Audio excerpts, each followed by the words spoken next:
ओम श्री कल्कि अगस्तीसाय नमो नमः। डे 66।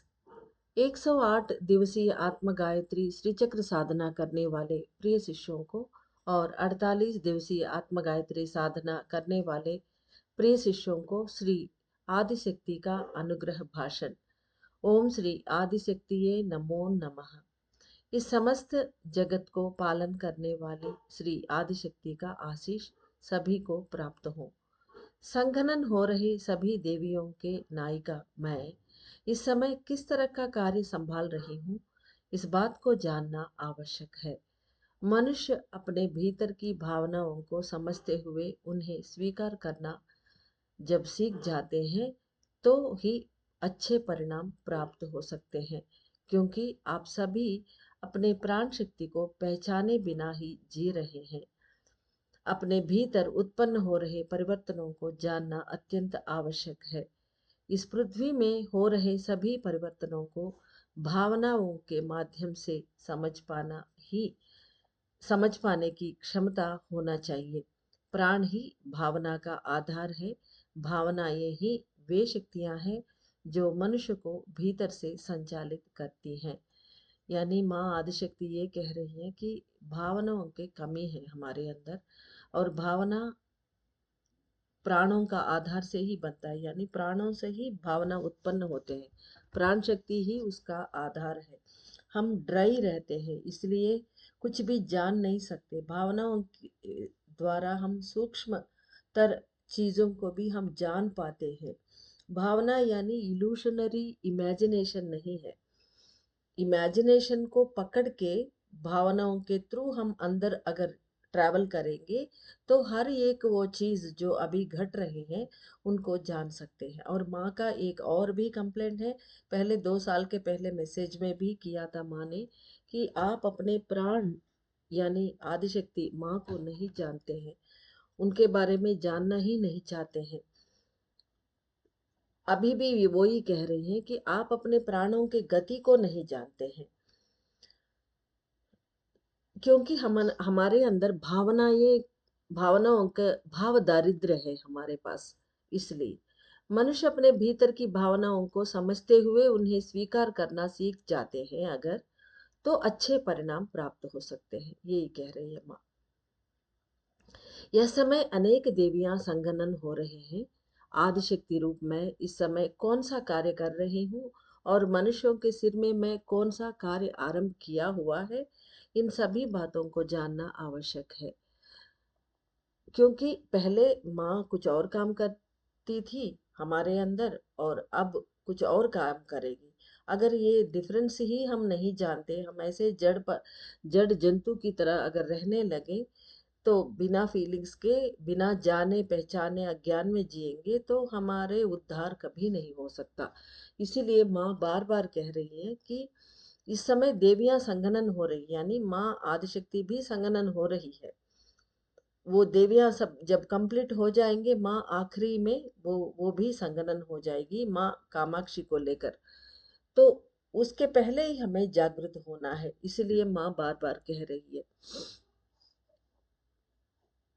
संगनन होने के बाद वो क्या करने वाली है, इसे तो जानना बिल्कुल जरूरी है। इसीलिए उसी क्षण से उनके शरीर को मनुष्य का जन्म होते ही उसी क्षण से उनके शरीर को संचालन करना ही मेरा काम है।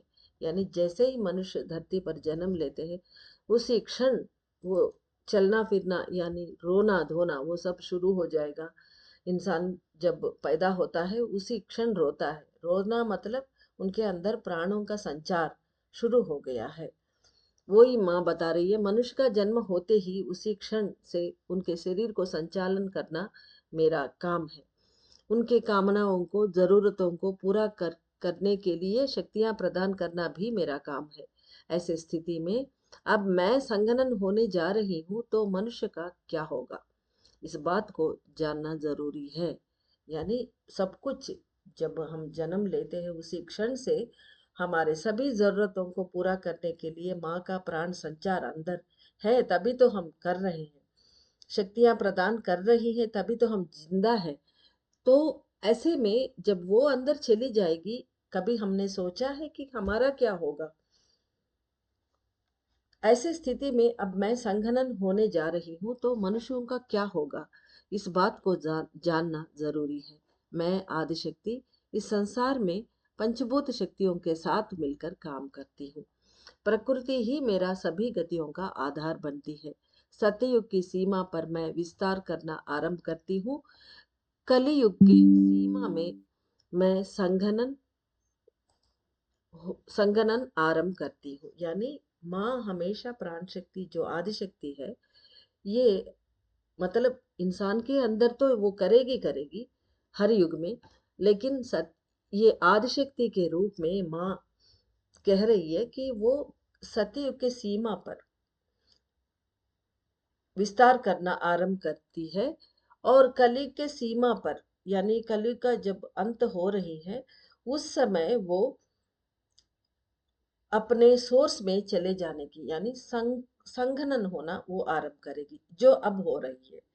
क्योंकि कलयुग में मेरी गतियां पूर्ण चरम अवस्था तक पहुंच जाती है और उसके कारण शक्तियों का अत्यधिक क्षय होना संभव होता है। यानी एक इंसान का अगर उदाहरण ले ले तो वो कितने जन्म कितने युगों से वो जीवित है उस आत्मा, अब वो कलयुग के चरम सीमा तक वो पहुंच गया। वो अब फिर भी जन्म लिया, या इस समय में कलयुग के सीमा पर जन्म लिया, और उनके अंदर की प्राण शक्ति तो इतना क्षय हो चुकी होती है कि उनके उनसे काम करवा करवा के उनके पीक में पहुंच गई होती है उनके प्राण शक्ति।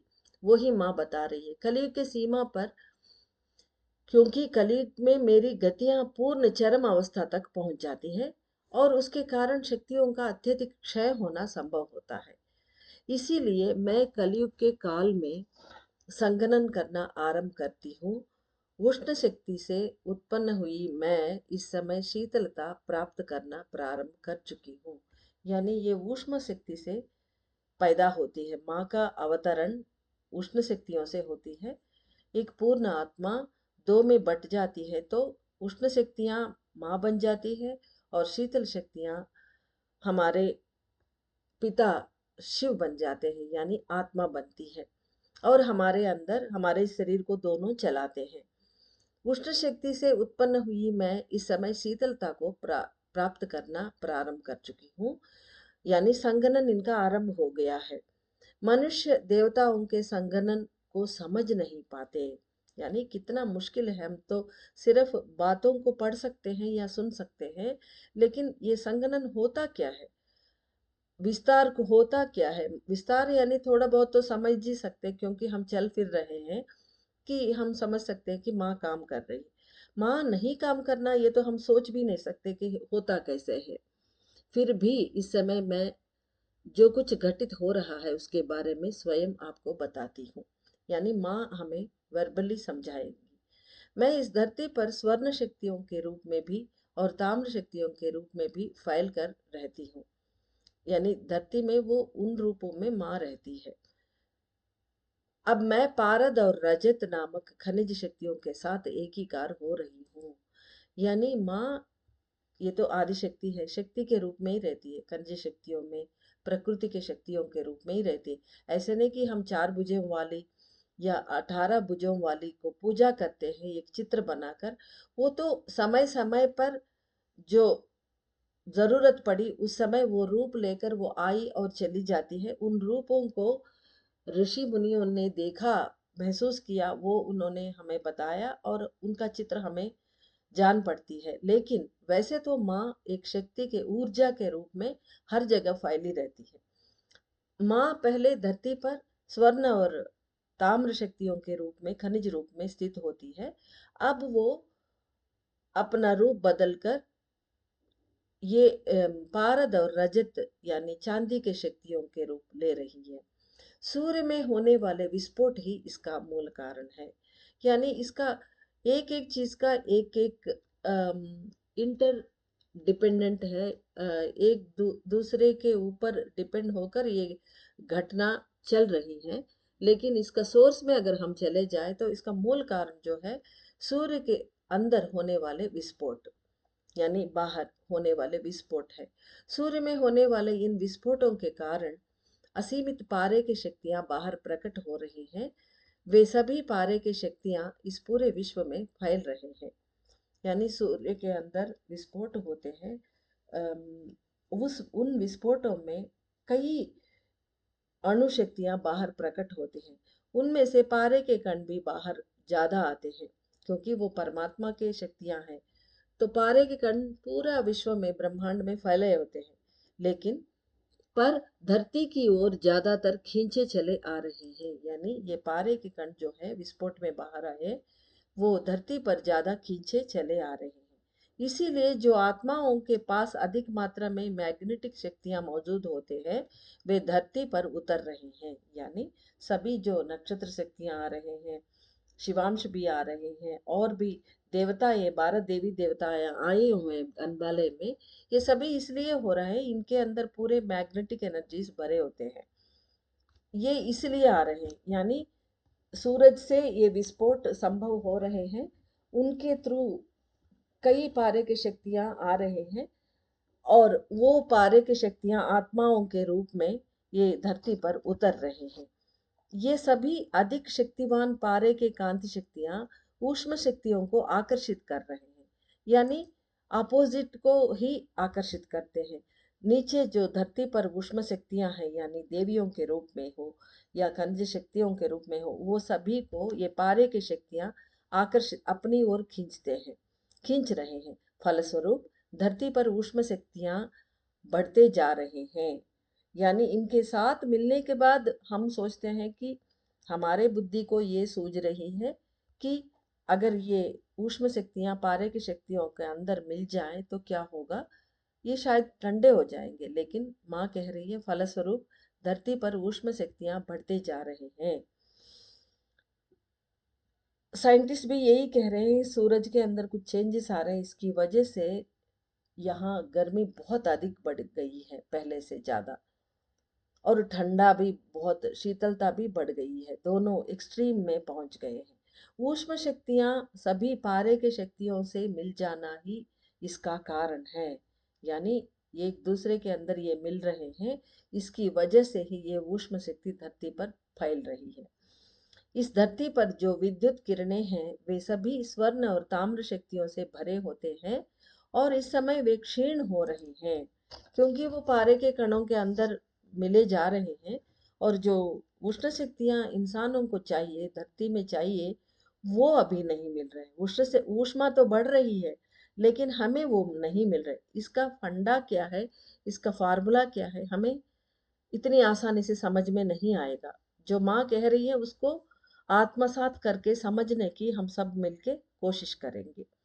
इस धरती पर जो विद्युत किरणें हैं, यानी विद्युत शक्तियां, इलेक्ट्रिक एनर्जीज हैं, वे सभी, उनका मूल फ्यूयल जो है वो स्वर्ण और ताम्र शक्तियां ही है। उन्हीं से ये विद्युत बनती है धरती पर। वो विद्युत में अब स्वर्ण और ताम्र शक्तियां घटने की वजह से वो क्षीण हो रहे हैं, विद्युत शक्तियां। इस बात पर ध्यान दीजिए। यानी ध्यान देने पर भी हमें इतना आसानी से समझ में तो नहीं आएगा, लेकिन इस बात पर ध्यान दीजिए। मनुष्य यह बात को जान सकेंगे कि अपने गतिविधियों के लिए आवश्यक शक्तियां भी इस समय क्षीण हो रहे हैं। यानी प्राण शक्ति जब कम होती है तो हम शक्तिहीन बनेंगे और बीमार पड़ रहे हैं, ये सभी हम जान तो रहे हैं, लेकिन इसका मूल कारण हमें पहले नहीं पता था। लेकिन अब माँ समझा रही है तो पता चल रही है, लेकिन फिर भी अंदर नहीं समझ पा रहे, वर्बली समझ रहे हैं बस।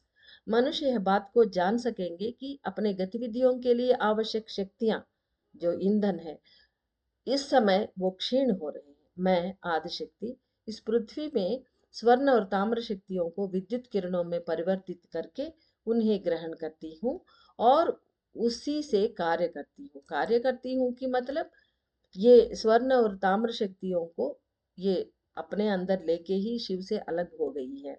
उसके बाद भी इनके अपने फ्यूल के रूप में ये धरती पर जो स्वर्ण और खनिज शक्तियां जो सूर्य किरणों के रूप में धरती पर आते हैं, वो किरणों को ये लेती है, अपने अंदर लेके फ्यूल के रूप में वो शक्तियों को विद्युत में परिवर्तित करेगी, और वो विद्युत शक्तियां हमारे अंदर प्रवेश करवाती है, यानी इंजेक्ट करेगी। अणुओं के अंदर। और आत्मा जब शक्तियां देती है तो पारे और चांदी की शक्तियां हमारे अंदर इंजेक्ट करती है। तो इस तरह चलता है हमारे अंदर फ्यूल। तो अब वह अवस्था परिवर्तित हो चुकी है, यानी स्वर्ण और ताम्र शक्तियों की कमी हो रही है और आदिशक्ति अब संघनन हो रही है, तो वो काम सभी नहीं करेगी और अपितु वो अपोजिट शक्तियां यानी पारे और चांदी की शक्तियां अपना रही है। तो ये अवस्था बदल गई है। अब वह परिस्थिति परिवर्तित हो चुकी है। इसी कारण कृत्रिम विद्युत शक्तियां ही अत्यधिक मात्रा में बढ़ जाएंगे, यानी आर्टिफिशियल इलेक्ट्रिक एनर्जीज। अब हम सभी देख रहे हैं ये बात।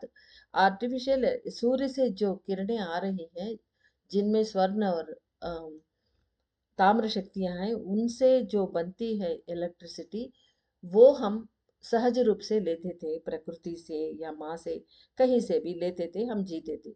अब वो आर्टिफिशियल शक्तियों से ही हम जी रहे हैं, वो ही हमारे अंदर इंजेक्ट हो रहे हैं, क्योंकि हम इतने सारे आर्टिफिशियल इलेक्ट्रिसिटी के थ्रू वो जो चीज़ें चल रही हैं, यंत्र चल रहे हैं, उनको हम इस्तेमाल करते हैं, उनके द्वारा वो ही हम प्राप्त कर रहे हैं। इसलिए हम क्षीण होते जा रहे हैं, प्राण शक्ति का अभाव हो रहा है। इसी कारण कृत्रिम विद्युत शक्तियां ही अत्यधिक मात्रा में बढ़ जाएंगे। प्रिय शिष्य, जो श्री चक्र ध्यान साधना कर रहे हैं, इस समय अपने सिर में हो रहे परिवर्तनों को जानना होगा, क्योंकि वो वर्बल रूप में उन्होंने तो बता दिया माँ ने। अब हमें ध्यान देना है हमारे सिर में क्या हो रहा है। हमें सूक्ष्म दृष्टि का आदत रखना चाहिए, अब से उसको बढ़ाना चाहिए वो शक्तियों को।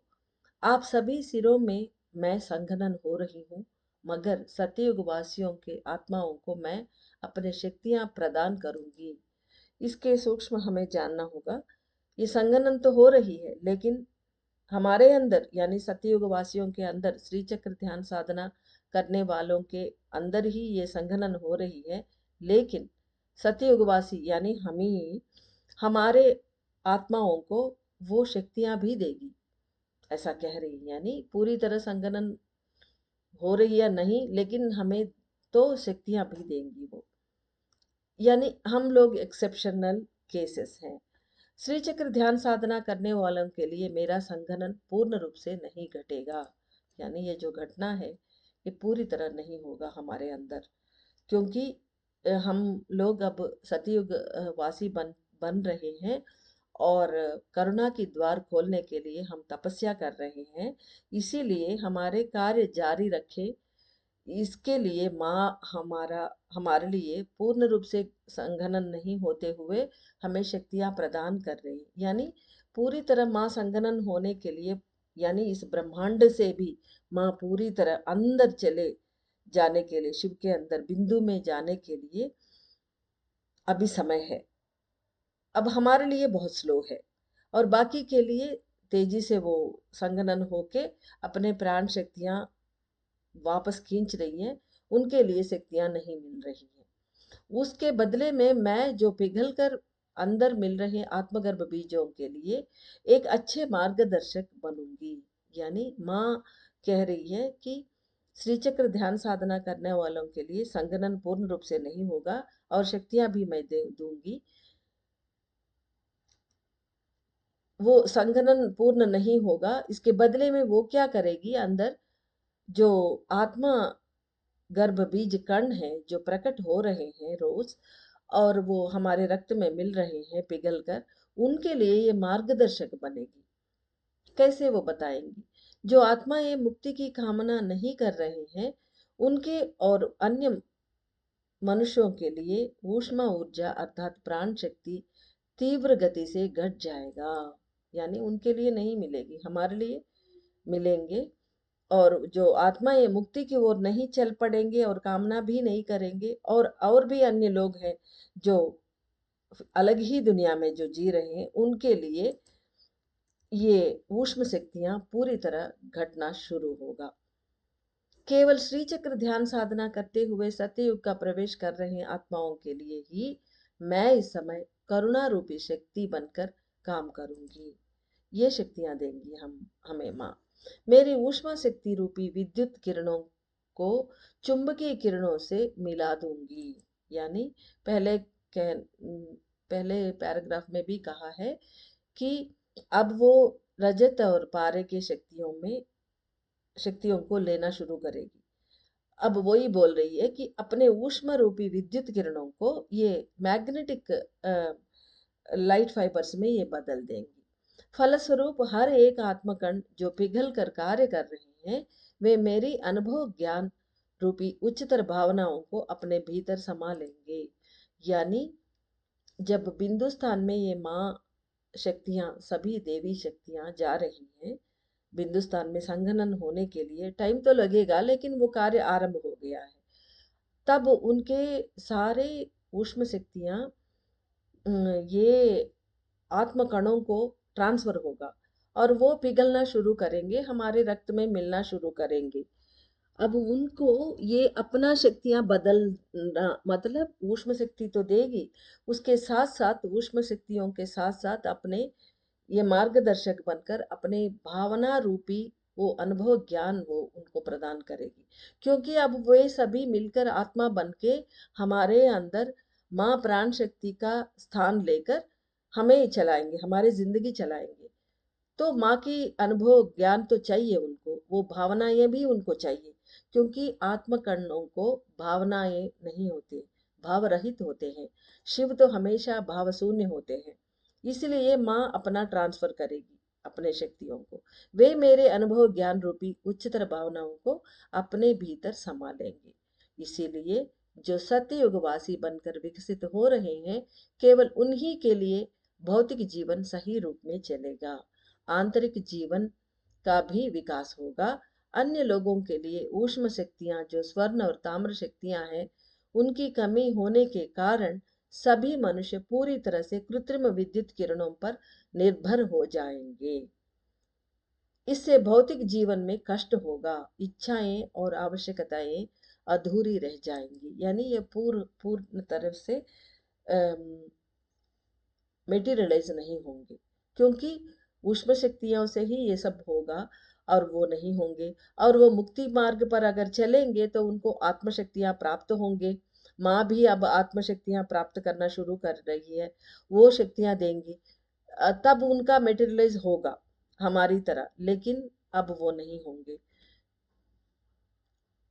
यानी वो ना तो भगवान की ओर चल पड़ेंगे, मुक्ति प्राप्त करेंगे, ना तो वो उच्चतम शक्तियां प्राप्त कर सकते हैं, या तो फिर भौतिक रूप में अपने ऊष्म शक्तियों से उनको मेटेरियलाइज करना, वो भी नहीं प्राप्त होगा। अब हमारा क्या है, हमारा मेटेरियलाइज कैसे होगा? हम अब भौतिक रूपी उसको श्रिंक करते करते इतना ज्यादा वो फैल कर वो मांगेंगे नहीं। हम जो भी कार्य अब करेंगे आत्मा के शक्तियों से करेंगे और वो देव कार्य ही होगा, हम उसी से संतुष्ट भी रहेंगे। दुखी होंगे तभी तो प्रॉब्लम होगी कि हमारे इच्छाएं पूरी नहीं हो रही है करके। अब इच्छाएं भी ऐसा होंगे, वो दिव्य होंगे, अब वो पूरी हो जाएंगे। मुक्ति की ओर चलने पर ही मेरी ऊष्म शक्ति प्रदान किया जाएगा। ये क्लॉज हम माँ ने रख दी कि जब जो लोग मुक्ति की ओर चलेंगे उन्हीं को मेरा शक्तियां उनको मिल जाएंगी, ऊष्म शक्ति भी मिलेगी उनको, तभी भावनाएं अधिक होंगे। फलस्वरूप भौतिक जीवन में भी वृद्धि होगी, अन्यथा भौतिक जीवन सही नहीं होगी। जो लोग ईश्वर को जानने का प्रयास किए बिना ही जीते हैं, उनके लिए भौतिक जीवन सही तरीके से नहीं चलेगी। इस बात को जानना होगा। जो लोग मोक्ष मार्ग पर चलकर सत्य की दुनिया में, सत्य लोक में प्रवेश करते हैं, उनका आंतरिक जीवन आत्मा की शक्ति अर्थात आदि शिव द्वारा निर्देशित होता है। यानी अब आत्म शक्ति से हम जब चलेंगे, आत्मा अर्थात आदि शिव के अनुसार ही वो निर्देश करेंगे हमारे जिंदगी को। यानी आत्म शक्तियों से हम चलना शुरू करेंगे। प्रकृति का नियम है कि यदि आंतरिक जीवन का को सुधारा जाए तो भौतिक जीवन को भी सुधारा जा सकता है। यानी अंदर जब ठीक होगा सब कुछ, तो बाहर अपने आप ही ठीक हो जाएगा। इसीलिए देवी देवताएं हमें मैसेजेस के थ्रू समझा रहे हैं, शक्तियां भी दे रहे हैं कि पहले अंदर सुधर जाओ, बाहर बाद में अपने आप ही ठीक हो जाएगी, अपने आप ठीक हो जाओगे। यही है प्रकृति का नियम। श्री चक्र ध्यान साधना के कारण अपने प्राण शक्ति संगनन हो रही है। मैं आपके आंतरिक विकास में सहायता करूंगी। आप हम लोग श्री चक्र ध्यान साधना कर रहे हैं, उसके कारण हमारे प्राण शक्ति संगनन हो रही है। और माँ कह रही है कि मैं आपके आंतरिक विकास में मैं सहायता करूंगी। ये नहीं कि मैं चली जा रही हूँ, आपके बारे में भूल जाऊंगी, लेकिन मैं आपके आंतरिक विकास के लिए मैं जरूर सहायता करूंगी, ऐसे आश्वासन माँ दे रही है। जो लोग अपने प्राणों के संगनन जान जाएंगे, वे अपने गतिविधियों के लिए परमात्मा के शक्तियों को आधार बना लेंगे। वही बार बार वही बता रही है, परमात्मा के शक्तियों से यानी आत्मा के शक्तियों से हम अपने काम करेंगे, गतिविधियां करेंगे। चाहे भोजन ग्रहण करते समय हो या फिर निद्रा के समय हो, सदा ईश्वर में लीन होकर ही जिएंगे। 64 शक्तियों के रूप में विभाजित होकर कार्य करने वाली मैं आदिशक्ति अब संघनन के कारण पुनः एक ही स्वरूप को धारण कर रही हूँ। यानी हम ये भी सुनते हैं 64 योगिनियां होती हैं, शायद यही होगा। माँ आदिशक्ति, एक मैसेज में हमने किसी शिव अंश, एक आत्मकर्ण ने बताया हमें कि माँ आदिशक्ति 64 शक्तियों में बट जाएगी। उनमें से 12 माँ जीवाणु के घोंसला बनेगी, बाकी बाकी का काम निपटाएंगे, ऐसा हमने सुना है। तो 64 शक्तियों के रूप में विभाजित होकर कार्य करने वाली मैं आदिशक्ति अब संगनन के कारण पुनः एक ही स्वरूप में यानी सिंगल एटम बनेगी। जीवाणु प्राण शक्ति सिंगल एटम बन जाएगी। आदिशक्ति रूप मैं आदि शिव में संघनन होकर कार्य करूंगी, क्योंकि अब आदि शिव प्राण के समान कार्य करने वाले हैं। यानी एक दूसरे का पोर्टफोलियो बदल रहे हैं ये लोग। प्राण शक्ति माँ की काम वो करेंगे, उनका काम माँ करेगी। इसीलिए मैं लाइट ब्रिज के ऊपरी भाग में स्थित होकर शक्तियों की वर्षा बरसाऊंगी।